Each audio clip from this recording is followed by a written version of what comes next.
Freddy Goat. Whoop! Hello, I'm Freddy. I'm Goat, and today we are making something for Christmas. Yeah. Whoop, whoop. I forgot what we were making already. I was about to say a little alien, but we already did that. That was Halloween. Now This. by the way, Freddy's favorite season is Halloween. Hands down. It's the best one, to be honest. But we're making star for you, so you can hang it in your tree or throw it like a ninja to your kids if they are misbehaving. Yeah. It's a free pattern. Another free pattern. It is free. It is free. And you can tell, like, I don't know if you are a recurring viewer. Is that the right word? A repeat viewer. Then you know that we record these with a bottle of wine apiece. Cheers. And you may be able to tell, if you've listened to both, that we started drinking a little bit before recording this. I needed to get in the mood, so I obviously need my bottle of wine with me. Yeah. I mean, theoretically, it doesn't have to be wine, but that. Yeah, it can be tequila. That would actually be a very fun video. Oh my gosh. At least for us. At the end, it will be Maybe not just for the sounds of viewers. vomiting. And then you do a half double crochet. Not for me. Oh, sorry. By the way, we started the star with a beautiful magic ring. Oh, magic all around. And you have a free pattern. I believe it's 6 stitches. Single crochet stitches at the beginning. 6 single crochet stitches. I'm pretty sure that's right. And then I think for the next several rows or rounds, rather, you are increasing by 3 each round, evenly spaced. And you're starting with the, what do we call them in the pattern? Arms? Legs? What is the star arm legs? Whatever. Yeah, I don't know what those are called. There's probably a Latin word for that, but whatever that is. Pointed things of the star. That's what we start with, and we put a counter there. Oh, side note. I just did an invisible join. So basically what that is after you make your last single crochet in that last round, then in the next stitch you make a slip stitch, and then you break the yarn, put it on a darning needle, and then thread that. You skip the next stitch and thread it through the subsequent stitch, pull it through, and then you bring the yarn back around and thread it back through the slip stitch that you made. And then you can weave in that tail. Okay, so to join the first leg, you don't break the yarn for the last leg that you make, and you don't do the slip stitch. You just finish your last single crochet of the round, and then you pick up one of the other legs that you've already made, and you join the 2 legs by making a single crochet into any stitch along the top edge of that other leg. And then you're going to make, I believe it's 14 single crochets in total across the top of that leg. So basically you're working in one side of that star leg. Like if you flattened it, you have 30 stitches around the top, and you're only working into the 15 stitches that are facing you. So you make the 14 single crochets, and then when you get to the last, that 15th stitch on this side of the top of that star leg, rather than making a single crochet, you're gonna start an invisible decrease. So you'll put your hook through the front loop of the 15th stitch of that leg and through the front loop of a stitch of the 3rd leg you're attaching. And then you complete an invisible decrease between those 2 legs. So that's a little bit, I think, less common, but that's how we're joining. So then you're gonna, for all the subsequent legs, do it that way, and then rather than making 14 single crochets, you're actually doing the first stitch is part of that invisible decrease, and then you're doing 13 single crochets, and the last stitch is a part of the next invisible decrease. You'll do this all the way around, and then you'll even do it on the first leg like the one that you started this whole process with, making an invisible decrease between the first leg and the second leg of the star. I hope that's making sense. So you're going to end up with 70 stitches and invisible decreases joining or between each of the two sets of legs. And send us your questions regarding the pattern. Everything is in the pattern again. We're giving it to you for free. So this video is to help you in case that you need visuals, but if it still is not clear for you, just send us a DM or leave us a comment. Yeah, or email to info@freddygoat.com. Ah, look, Freddy knows the email. That's right. Woo. And we both get it, so you can talk to either or both of us. But you will never know which one. That's the best part. You don't know if you're talking to Freddy or Goat. We never tell. You'll know. It's a surprise. You'll know that it's me if you get a lot of laughy face emojis. And you'll know it's Goat if you get a very professional, dignified sounding email. I used to be an attorney, so my emails used to be very, like... To whom it may concern. Very attorney of me. In regards your questions, read the star pattern. Please read the following instructions. Yeah. The aforementioned instructions. I say I used to be because I haven't used my law degree in years. But you're still licensed, right? I'm still licensed. I think so. I don't think I have lost my license yet. I was a cool attorney.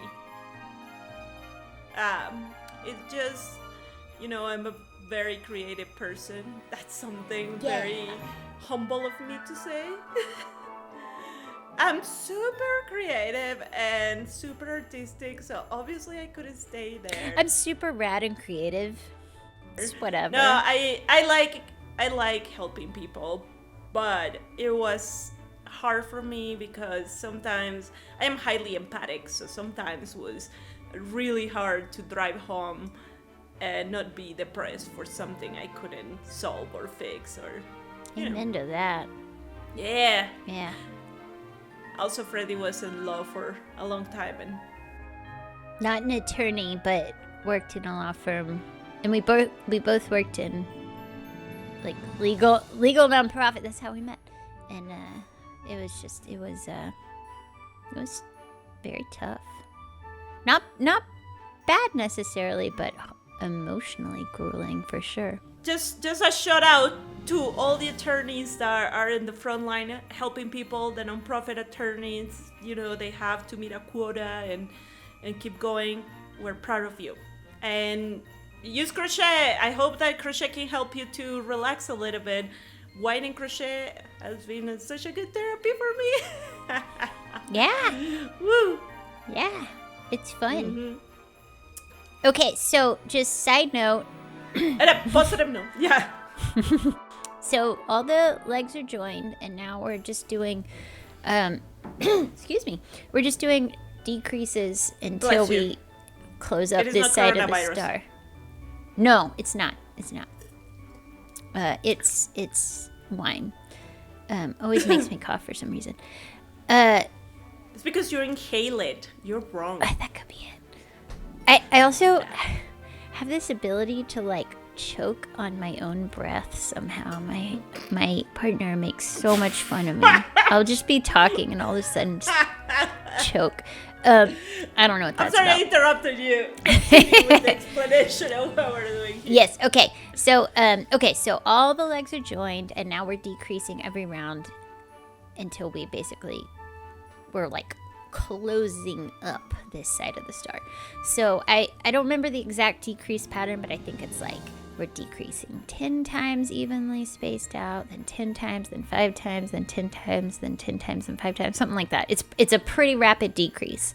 And for all of this, you kind of want to be pretty be pretty conscientious of keeping a lot of tension because you're decreasing a lot and rapidly. Having said that, you know, I find, like, for example, where the legs are joined or whatever, if you get a little tiny hole, just use some yarn and seal it up. It doesn't really matter that much. But you'll notice where the decreases are placed in the pattern. I think there's, like, every round there's one between the two legs, and then every 2 rounds or something there's one kind of in the center of a leg. And because of that decrease between the 2 legs each round, it kind of makes this subtle, pretty, like, seam, like that, these seams between the legs that all point to the center. And I find it satisfying. Maybe it isn't that big a deal, but it is satisfying. So you keep doing this, doing this, and you're going to end up with, like, a little hole at the end. Okay, so here we are. You break the yarn, you thread it onto a darning needle, and then you kind of whip stitch that through only the front loops of the remaining, I want to say it's 9 or 10 stitches left. And actually, this was weirdly hard that day. It was like I was having trouble seeing my stitches for some reason. Maybe it's the lighting. And then once you've done that through all the stitches, wait for it. Last one. Okay, once you've done that through, nope, wasn't last one, never mind, sorry. You pull that tight, like a little drawstring, basically, and it's so cute. Just makes a little tiny hole. And then you can weave in that yarn tail. So that is side 1 of your star. And basically, the second side is exactly the same. Now, before you do the second side, it is a good opportunity to do any face details that you want. Basically, the face, you can do whatever you want. I put, I think, snap eyes, and then I made, like, a little kitten nose with some yarn. And you should do that before you start working on side 2, so that it's as easy as possible. Okay, and now you've seen me start side 2. You're starting side 2 with a single crochet at one of the corners. Doesn't really matter which corner, but basically one of the corners, like the first side, the first stitch in one corner of a star leg. So to join with a single crochet, basically you make a slip knot, you put it on your hook, then you insert your hook into the stitch that you want to make the single crochet into, then you wrap the yarn around the hook and pull it through, and then complete it as a single crochet. So basically that slip knot is as if it were the active yarn on your hook. Okay, and then you just completely do the same thing you did with side 1, except that here you can see, I think I stopped when I had about 20 or 30 stitches left, and I started stuffing the yarn legs, and you're going to use little bits of stuffing at a time. I probably actually could have used smaller bits of stuffing, but I was impatient and lazy, and that is my bane. And so anyways, yeah. Humanity's bane, I like to think. It's very general. I have it too. So sometimes I'm like, just put the whole bag in there. Yeah, it's fine. Yeah, who cares if it's lumpy and I can't make it look right? And then try to adjust it actually later, and you're like, yeah, it's really hard. It's way easier to use little pieces and get the shape you want than to use big pieces and try to do it after the fact. So we're doing our best, Freddy. But anyway, doing our best, but yeah, it is like that Instagram voice. My best. I'm doing my best. Yeah. Yeah. Maybe we'll use that one for a later on reel about stuffing. Yeah, my best.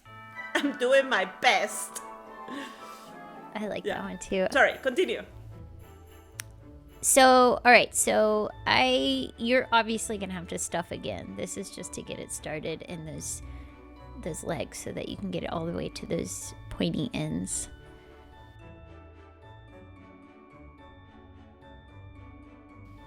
Eventually, I'm going to start Okay. All right. So basically, we're going to jump ahead. So basically, you continue decreasing, and before you close it, you stuff it completely, and then you do the same thing where you draw that little hole closed, weave in the yarn tail, and voila! You get a star. You get a star. You get a star. You get a star. And you get a star, and you get a star, and you get a star. We all get woo! stars. And that's how you make your Christmas magical.